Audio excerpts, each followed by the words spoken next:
అంతేగాని నీ నాయకులు రోడ్ల మీద రోడ్డు మీద కూర్చొని మందు తాగుతా పెద్ద పెద్ద బాటిల్తో రోడ్ల మీద మందు తాగుతారు. అక్కడ మందుల షాపులో ఫుల్గా మందులు తాగడం, బయటికి రావటం, రప్పారప్పం అని అరవటం, సీఎం అని అరవటం, బయటకు వచ్చి రోజు అంటే రోజు ఆ ఇడ్లీ పాత్ర లేకపోతే ఆ టిఫిన్ కూడా నడుపుతేనే కానీ పూట గడవని ఒక లేడీకి సంబంధించిన షాపుని ఏ రకంగా ధ్వంసం చేశారో ఆవిడే బయటకు వచ్చి మాట్లాడే పరిస్థితి కనిపిస్తుంది. అంటే ఎటువంటి సందేశాలు ఇద్దాం అనుకుంటున్నారు? కనీసం ఆవిడ గురించి ఎవరు కూడా ప్రస్తావించరు, మాట్లాడరు. ఇప్పుడు ఆవిడకి జరిగిన నష్టం, అందులోనే ఆవిడ కూడా వైఎస్ఆర్సీపీ సింపథైజర్ లేదా అన్నారు. చూడండి ఒకసారి.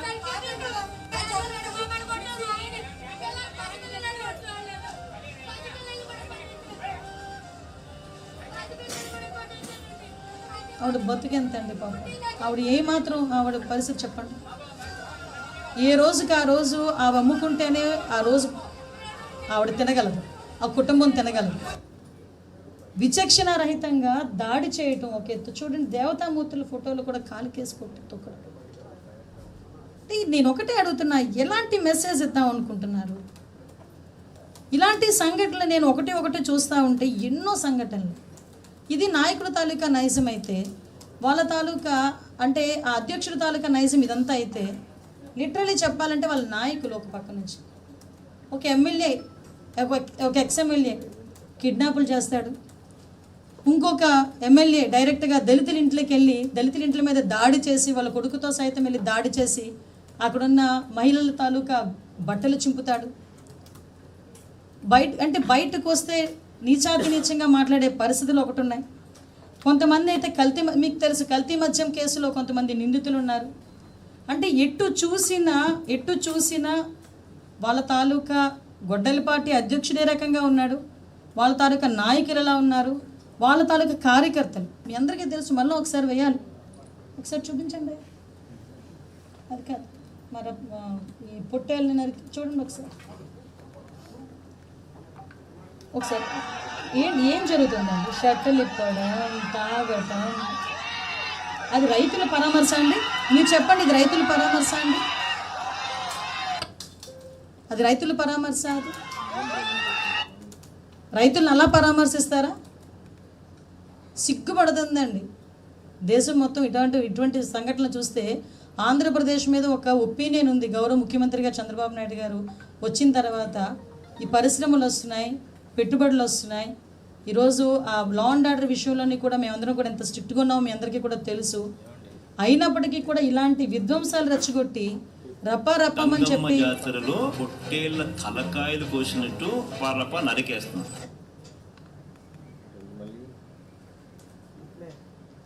ఒకడేమో బయటకు వస్తాడు, బొట్టన వేలు రక్తం కోసుకుంటాడు, జగన్మోహన్ రెడ్డి ఫోటోకి గొడ్డలిపాటి అధ్యక్షుడి ఫోటోకి బొట్లు పెడతాడు.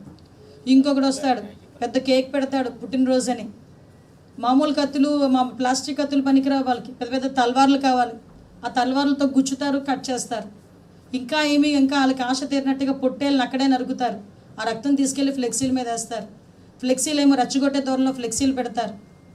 ఆ నీచంగా మాట్లాడటం. నేనేమంటానంటే ఈరోజు ఆంధ్రప్రదేశ్ పరిస్థితి, ఈరోజు నిజంగా చెప్తున్నానండి, లాస్ట్ 19 to 24 ఇక్కడ ఒక కథ చెప్పాలండి. మీ అందరికీ తెలిసిన కథే, కాకపోతే గుర్తు చేయాలని చెప్తున్నాను. మీకు పురాణాల్లో భస్మాసురుడు తెలుసు.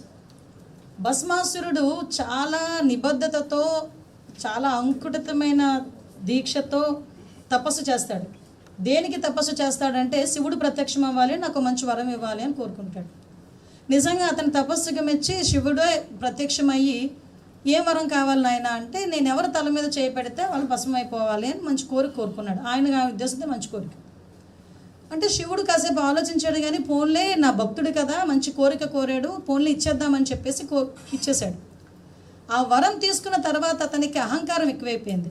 ఎందుకు, నన్ను మించినోడు ఎవడూ లేడు, నేను ఎవడు తల మీద చేయి పెడతాడు చచ్చిపోతాడు, కాబట్టి నన్ను మించినోడు ఎవడూ లేడని అహంకారం తలకెక్కి ఏకంగా ఎవరి తల మీద చేయి పెడదాం అనుకున్నాడు? ఎవరైతే వరం ఇచ్చారో ఆ శివుడు తల మీద చేపెట్టి శివుడిని అంతం చేద్దాం అనుకున్నాడు. ఆఖరికి శివుడు ఏం చేశాడు? ఇలాంటి అహంకారులందరికీ కూడా ఇక్కడ ఉండకూడదని చెప్పి అతని తల మీద అతనే తల పెట్టుకునేటట్టుగా చేసి అతని నాశనాన్ని అతనే తినుకొని తీసుకొచ్చేటట్టుగా శివయ్య చేశాడు. దీన్ని బట్టి అర్థమైందండి నేనేం చెప్పబోతున్నాను. ఆత్రం ఆగదు. ఈనాడికి ఆత్రం ఆగదు, జ్యోతికి ఆత్రం ఆగదు, నారా లోకేష్కి ఆత్రం ఆగదు. చూస్తాడు, చూడండి ఇక్కడ ఏంటయ్యా అంటే ఇక్కడ రాస్తారు, రామోజీరావు అబ్బాయి రాస్తున్నాడు. తమ అల్పాహార దుకాణాన్ని వైపాకా శ్రేణులు ధ్వంసం చేయడంతో ఆవేదనలో మహిళలంట. ధ్వంసం ఎందుకు చేస్తారు? ధ్వంసం చేస్తారా?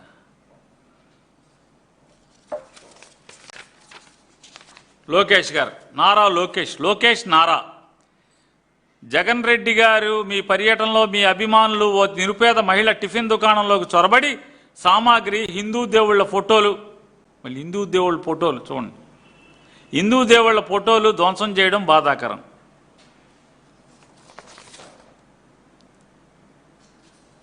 రోడ్డు మీద వేల మంది నియంత్రించకుండా వదిలేసిన వాళ్ళు ఎవరు? నీ ప్రభుత్వం కదా లోకేష్ నాయుడు, నీ ప్రభుత్వమే కదా.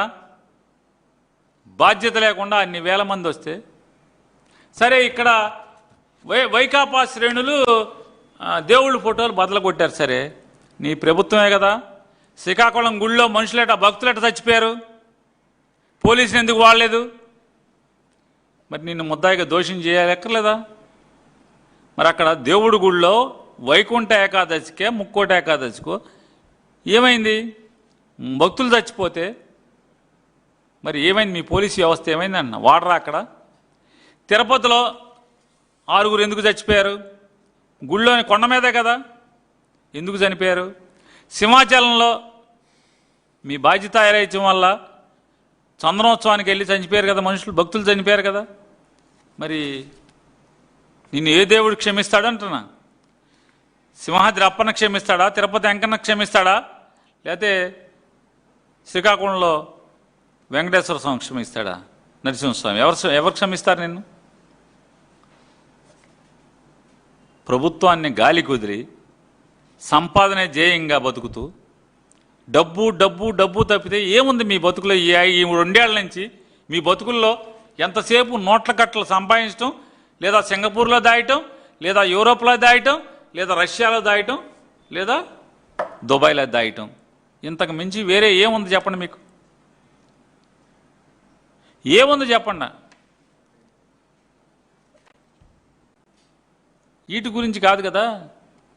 మరి పంచదారుల కొండ మీద పరిస్థితి ఏంటి? మరి దేవుడిదే కదా కొండ. అలాగే మరి చిత్తూరు జిల్లాలో నామాల కొండ ఏదో మామూలుగా శివుడిదేదో క్షేత్రం ఉంది కదా, మరి అక్కడ పరిస్థితి ఏంటి? వాళ్ళు హిందూ దేవుళ్ళు కాదా? పురాతన ఆలయాలు కదా, వేల సంవత్సరాల క్రితం కట్టిన గుళ్ళు కాదా అవి? మరి గుళ్ళును కూడా ధ్వంసం చేసేస్తున్నారు కదా, గుళ్ళును కూడా ధ్వంసం చేస్తున్నారు కదా.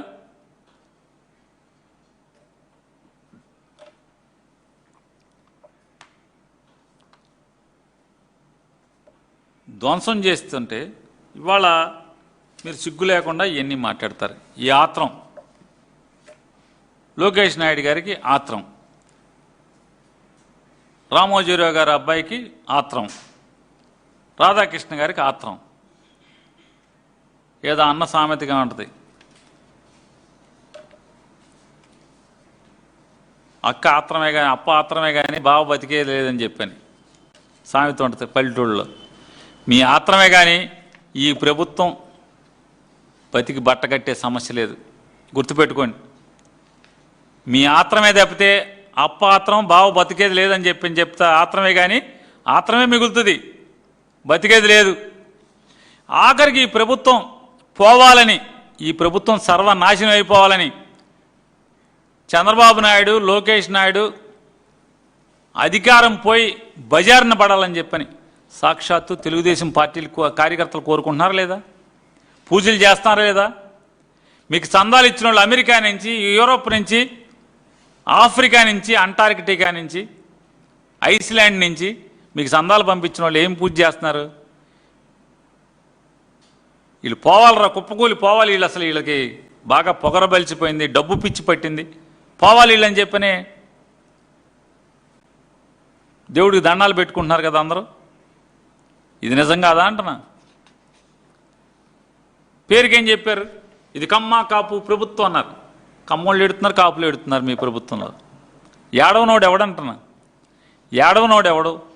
పలానోళ్ళు మీరు చెప్పండి, పలానోళ్ళు లేదని. అసలు మీ అవినీతి లేనిది ఎక్కడుంది? అమరావతి దగ్గర నుంచి మొదలెట్టి అసలు మీ అవినీతి లేని పలానా చోట చెప్పండి. ఈ ఆంధ్రప్రదేశ్ రాష్ట్రంలో భూమిని వదలటలా, మట్టిని వదలటలా, నీళ్ళని వదలటలా, సముద్రాన్ని వదలటలా, ఆకాశాన్ని దేన్ని వదలట్లేదు. దేన్ని వదులుతున్నారు? పలానా దాన్ని వదులుతున్నామని చెప్పండి మీరు. జగన్మోహన్ రెడ్డి గారి పర్యటనలో తొక్కిసలాట జరిగిపోవాలి, ఇట్లాంటి నిందలేయాలి. అదృష్టవశాత్తు ఎవరయ్యా అంటే చందన వరలక్ష్మి, చందన దివ్య. వీళ్ళిద్దరూ వైఎస్ఆర్ కాంగ్రెస్ పార్టీకి వీరాభిమానులు కాబట్టి మీ పాచికలు పారలేదు. ఎంఆర్ఓ ఫోన్ చేస్తాడు ఎవరికి? ఈ చందన వరలక్ష్మికి, బడ్డీ కొట్టావిడికి. ఎంఆర్ఓ ఫోన్ చేసి ఫోన్లో మాట్లాడతాడు. అమ్మా వరలక్ష్మి గారు, చాలా దుర్మార్గం జరిగిందమ్మా, మీ బల్లలు పోయినాయమ్మా, మీ కప్పులు పోయినాయమ్మా, మీరు వస్తానంటే మన ఇద్దరం నేను కారు వేసుకొస్తానమ్మా, కలెక్టర్ దగ్గరికి వెళ్దామమ్మా, ఈ దుర్మార్గులమ్మా వాళ్ళు, మంచి ప్రభుత్వం అమ్మా, బాబు గారిది మంచి ప్రభుత్వం అమ్మా, కలెక్టర్ దగ్గరికి వెళ్దాం రా అమ్మా, ఎస్పీ దగ్గరికి వెళ్తే రా అమ్మా అని అన్ని రికార్డింగ్లు ఉన్నాయి. వీళ్ళకి తెలవదు ఆవిడ వరలక్ష్మి జగన్ పిచ్చ, ఆవిడ ఒక బాగా జగన్ అంటే విపరీతమైన వీరాభిమాని అని అన్ని రికార్డింగ్లు ఉన్నాయి. ఎంఆర్ఓ గారు, ఎస్పీ దగ్గరికి కలెక్టర్ దగ్గరికి వెళ్దామా? వెళ్దాం, నిన్ను కూడా తీసుకెళ్దాం చీఫ్ సెక్రటరీ దగ్గరికి, కంగారు లేదు, ఓ 2 ఏళ్ళు ఆగు. ఇట్లాంటి తప్పుడు పనులు చేయించటం, వ్యవస్థతో, ప్రభుత్వ వ్యవస్థతో అడ్డగోలుగా వాడుకోవటం. మనుషులు చచ్చిపోవాలి, జగన్ గారి ప్రభుత్వంలో మనుషులు చచ్చిపోవాలి, దాన్ని విలయతాండవం ఆనందించాలి. వీళ్ళు సిగ్గుపడరా అని అంటున్నాను. తమిళనాడులో విజయ్ గారి ప్రోగ్రాంలో పోలీసులు ఇట్టాక వదిలేశారు, మనుషులు చనిపోయారు, ప్రజలు చనిపోయారు. ఏం సాధించింది తమిళనాడు ప్రభుత్వం అంటున్నా? తమిళనాడు ప్రభుత్వం ఏం సాధించింది? మీకులాగానే ఇట్టాగే ఏదోటి చేద్దామని పోలీసులను వదిలేస్తున్నారు, పోలీసుల్ని బందోబస్తు చేయనివట్ల. ఏం సాధించింది అంటున్నా? విజయ్ మీద నిందలేశారు, విజయ్ని కట్టడి చేశారు. విజయ్ వెళ్తే జనం చచ్చిపోతారు కాబట్టి విజయ్ ఎక్కడికి వెళ్ళకూడదని చెప్పని ఆదేశాలు ఇచ్చారు. ఏం సాధించారంటున్నా? ఏం సాధించారు? జనాన్ని దూరం చేయగలిగారా? సీఎంగా ఆపగలిగారా? సీఎం కుర్చీ ఎక్కకుండా విజయ్ని ఆపగలిగారా? ఆ ప్రభుత్వం ఆపగలిగిందా? మీకు అదే గతి కదా. పోలీస్ బందోబస్తు ఇవ్వకుండా, లేదా ప్రజల్ని ఎక్కువ సంఖ్యలో వచ్చే ప్రజల్ని కట్టడి చేయకుండా, భద్రతను గాలికి వదిలి, మనుషులు ప్రాణాలని పణంగా పెట్టి మనుషులు చచ్చిపోవాలని చెప్పని ఆశపడి, చనిపోతే ఇట్లాంటి నిందలు, చనిపోతే ఇంకొక కేసులు. సత్యనపల్లి వెళ్తుంటే రోప్ పార్టీని కేటాయిస్తారు కానీ కారు ముందు ఉండదు రోప్ పార్టీ. అధిక సంఖ్యలో జనం వస్తారు. చెంగయ్య అనేటువంటి ఒక ఆయన దురదృష్టవశాత్తు మరణిస్తాడు ఆ టూర్లో. మరణిస్తే ఎస్పీనేమో వెంటనే మధ్యాహ్నానికి ప్రకటనిస్తాడు, చెంగయ్య మరణించింది జగన్మోహన్ రెడ్డి గారి కాన్వాలైన ఒక కారు గుద్ది మరణించింది అంటాడు. సాయంత్రానికి జగన్ గారి కారు మీద ఎఫ్ఐఆర్ కడతారు. రమణారెడ్డి అని చెప్పని ఒక పోలీసు ఉద్యోగి, రమణారెడ్డి అని పోలీసు ఉద్యోగి, అతను కేసు పెట్టి ముద్దాయి చేసి సస్పెండ్ చేస్తారు. కేసు ఏంటంటే జగన్మోహన్ రెడ్డి గారు, వెనక కూర్చున్న సుబ్బారెడ్డి గారు, వెనక కూర్చున్న పేరున్నాని, వెనక కూర్చున్నటువంటి విడుదల రజని, వీళ్ళ ముగ్గురు, జగన్మోహన్ రెడ్డి గారు నలుగురు కలిసి ఆ పోలీసు ఉద్యోగస్తుడైన రమణారెడ్డిని గుద్దిచ్చో, చంపేయండి, ఎక్కిచ్చేయి, తొక్కేయని చెప్పి మేము ప్రోత్సహించామంట. ఎఫ్ఐఆర్ కంటెంట్ అది. అరే బుద్ధి లేదా మీకని చెప్తున్నాను. నారా చంద్రబాబు నాయుడు గారు ఇట్లాంటి తప్పుడు కేసులు కట్టాకి సిగ్గు కూడా పడరా అని అడుగుతున్నాను. వాళ్ళ భద్రత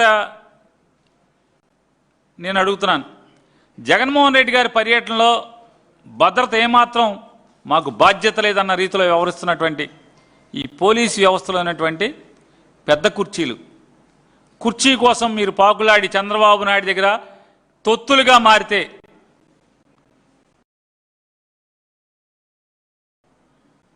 చంద్రబాబు నాయుడు, నారా లోకేష్ నాయుడు, మీ తప్పుడు ఆలోచనలు ఎన్ని ఉన్నా సరే డీజీపీ కానీ ఎస్పీ కానీ ఎంత బాధ్యతగా ఉండాలి?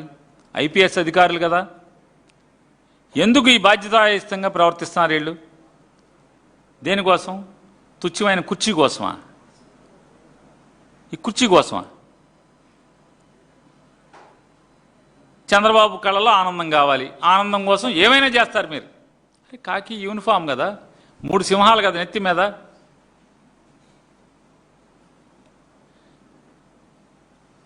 జగన్మోహన్ రెడ్డి గారికి Z+ ఉంటుంది, పట్టించుకోరు, అలసత్వం. ఒకసారి అయితే పొరపాటు.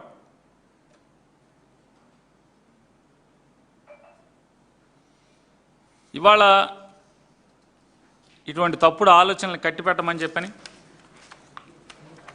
జగన్మోహన్ రెడ్డి గారి యొక్క నిన్న దేవరపల్లిలో ప్రోగ్రాంలో ఎంత బాధ్యతారాహిత్యంగా ఈ ప్రభుత్వం వ్యవహరించింది. జిల్లా ఎస్పీ వ్యవహరించారు, ఈ రాష్ట్ర డీజీపీ వ్యవహరించారు. చూడండి ఒకసారి, ఒక్కోటి వేయండి. ఒకటి మీకు ఎక్కడన్నా ఒక్క చోటన కాకి యూనిఫామ్ కనపడుతుందని చూడండి ఒకసారి. ఎక్కడ నుంచున్నారు చూడండి వాళ్ళందరూ. ఎక్కడున్నారు అసలు? వాళ్ళందరినీ ఎక్కడ పెట్టారు? పుస్తకాల్లో రాసుకుంటారు, ఇదో ఇంతమంది పోలీసులు మేము కేటాయించామని.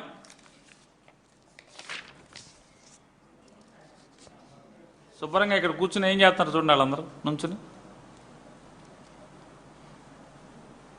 వాళ్ళ తప్పని నేను అంటలా. కానిస్టేబుల్స్, ఎస్ఐస్ వాళ్ళు ఏం చేస్తారు? ఎస్ఐలు, కానిస్టేబుల్స్, హెడ్ కానిస్టేబుల్స్, ఎస్ఐలు, సబ్ ఇన్స్పెక్టర్లు వాళ్ళు ఏం చేస్తారు? ఎస్పీదిను డీజీపీ ఆదేశాలు ఉంటే వాళ్ళు ఏం చేస్తారు? ఎందుకు ఉన్నాయి అంటున్నానంటే మరి ఇలా ఎందుకు ఉన్నారు? ఒక్క పోలీస్ కూడా ఎందుకు లేరు? Z+ కేటగిరీలో ఉన్నటువంటి ఒక రాష్ట్ర మాజీ ముఖ్యమంత్రి అతని పర్యటనలో ఈ రకంగా ఒక్క పోలీసు లేకుండా, పోలీసులు ఎక్కడి నుంచి ఉన్నారు చూశారు నిన్న అక్కడ ఫోటోలో. చూడండి అతని చుట్టూ పరిస్థితి, జగన్మోహన్ రెడ్డి గారి చుట్టూ పరిస్థితి ఎట్లా ఉందో చూడండి.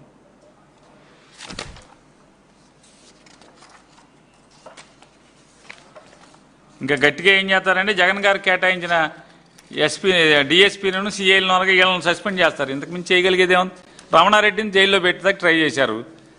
పోలీసు అతనే రమణారెడ్డి అనేవాడు ఏఆర్ పోలీసే. అతన్ని జగన్ గారి మీద కేసు పెట్టాకి, జగన్ గారిని దుర్మార్గంగా ఏదో కేసులు ఇరికిస్తాకి వాళ్ళ పోలీసుని కూడా వదలరు ఈ పోలీసు అధికారులు. చూడండి ఆయన పరిస్థితి, కారు ఎక్కటాకి ఏ రకమైన పరిస్థితి ఉందో. హెలికాప్టర్ దగ్గర పరిస్థితి చూడండి. ఇప్పుడు హెలికాప్టర్ నెక్స్ట్ రేపు ఏం చేస్తారండి? ప్రెస్ మీట్ అవ్వగానే హెలికాప్టర్ పైలట్ల మీద కేసు పెడతారు. నువ్వు అసలు ఎందుకు దిగావు? వెళ్ళిపోవచ్చు కదా.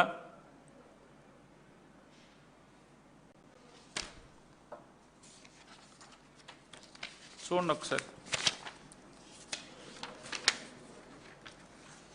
ఎక్కడ రో పార్టీ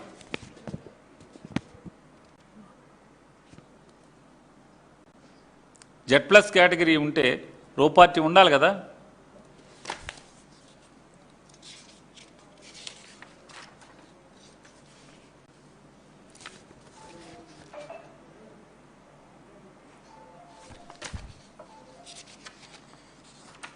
ఇవన్నీ రకరకాల ప్రోగ్రాముల్లో, వివిధ పర్యటనలో పరిస్థితి.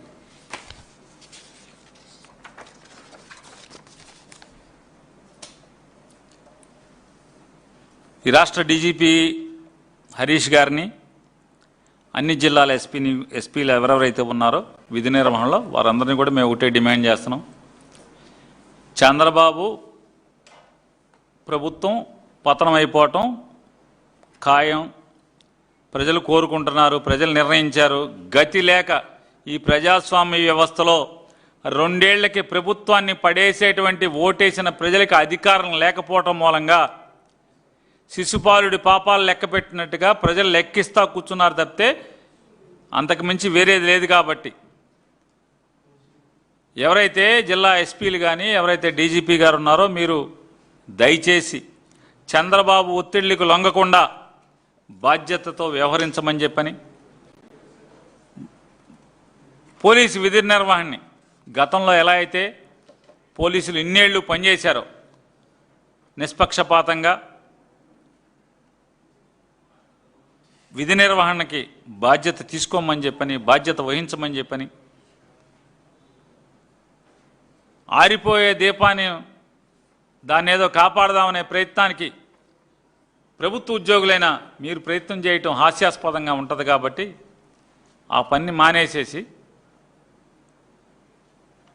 విధి నిర్వహణని లేదా ప్రజల యొక్క శ్రేయస్సు కోరి, ప్రజల మేలు కోరి నిష్పక్షపాతంగా విధి నిర్వహణ చేయమని చెప్పని డిమాండ్ చేస్తున్నాం. అలాగే ఇక రెండవ సంఘటన, ఇది నిన్నదైతే ఇవాళ చంద్రబాబు నాయుడు గారి ప్రభుత్వం ఎంత బరితెగింపుకి తెగించిందంటే, విజయవాడ నడిబొడ్డులో కొత్తగా ఇప్పుడు తీర్మానం కూడా చేశాడు అంటున్నారు. నేను జగన్ గారి దెబ్బకి అమరావతి సిఆర్డిఏలో, క్యాపిటల్ రీజన్ డెవలప్మెంట్ అథారిటీలో తీర్మానం ఒకటి చేశారు. అమరావతి, విజయవాడ, గుంటూరు 3 కలిసి రాజధానిగా అని చెప్పి తీర్మానం చేశారంటున్నారు. మొన్న అనుకుంటా, మొన్న నెక్స్ట్ క్యాబినెట్కి పెడతారో ఇవాళ క్యాబినెట్కి పెట్టారు. అంటే జగన్మోహన్ రెడ్డి గారు మావిగన్ అనేప్పటికీ మాడు పగిలి ఇప్పుడు ఆవిగన్ అంటున్నాడు చంద్రబాబు నాయుడు. అమరావతి, విజయవాడ, గుంటూరు అంటే బందర్లో చంద్రబాబు చుట్టాలు లేరని బందర్ ఎత్తేసాడు. అంతే కదా, వేరే కారణం ఉంది. బందర్లో పోర్ట్ ఉంది, జగన్ గారు మావిగన్ అన్నాడు, మా బందర్ ఎందుకు తీర్మానంలో పెట్టలా అంటే చంద్రబాబు బంధువులు ఎవరు లేరు. అంతకుమించి వేరే ఏం కనపడుతుంది? మాకేం కనపడతలా. లేదా మీకు ఆస్తులు లేవు, బెజవాడలో ఉన్నాయి, గుంటూరులో ఉంటే అమరావతిలో ఉన్నాయి కాబట్టి బందర్లో ఆస్తులు లేవు. పోనీ ఉన్న ఆ దుబాయ్ అక్కడిక్కడికి పంపించే బదులు మా దగ్గర కొనుక్కోవచ్చు కదా. సింగపూర్, దుబాయ్ డబ్బులు మూటలు పంపించే బదులు మమ్మల్ని కూడా పెట్టండి. మరి బెజవాడ సిఆర్డిఏలో తీర్మానం చేసి బెజవాడ జగన్ గారు చెప్పిన ప్రతిపాదన మేరకు విజయవాడ, గుంటూరు కూడా క్యాపిటల్గా మీరు తీర్మానం చేశారు. రేపు మాపు క్యాబినెట్కి పెడతారు. రేపు చలికాలంలోనో వర్షాకాలంలోనో సమావేశాల్లో అసెంబ్లీలో కూడా పెడతారు. జరగబోయేది ఇదే. జగన్ గారు ఎజెండా పెడతాడు, మీరు అమలు చేస్తారు మీ కర్మకి. ఎందుకని? మీ అమరావతి మీద ప్రజలకు ఆశలు పోయినాయి కాబట్టి మీ కర్మ అది. మీరు చేసే అవినీతి, మీరు చేసే పాపం, మీ మట్టి దోపిడి. వాళ్ళు మామూలుగా లోకేష్ గారి పొలిటికల్ పిఏ అంట, సత్యం అంట, మొత్తం మట్టి బాస్, మట్టి మాఫియాకి డాన్ అతను. అమరావతి, మంగళగిరి చుట్టుపక్కల ప్రాంతాల్లో మట్టి మాఫియాకి డాన్. ఒక సాంబశివరావు, ఇంకో 2 ఉన్నారండి. లేఅవుట్లు కానించి ఎవరిని వదలట్లా డబ్బులు మంగళగిరిలో. సరే తిని సస్తున్నా తినుకోండి. కానీ ఈ దుర్మార్గాలు ఏంటని అడుగుతున్నాను. విజయవాడలో ప్రజాస్వామ్యయుతంగా ఒక దీక్ష చేస్తున్నటువంటి ఒక రాజకీయ పార్టీ యువజన విభాగం సంబంధించినటువంటి కార్యకర్తలని బరితెగించి దాడి చేయటం, ధ్వంసం చేయటం, హత్యాయత్నం చేయటం, టెంటు మీదకి డాబా ఎక్కి, పక్క డాబా ఎక్కి పైనుంచి మూత్రం పోయటం.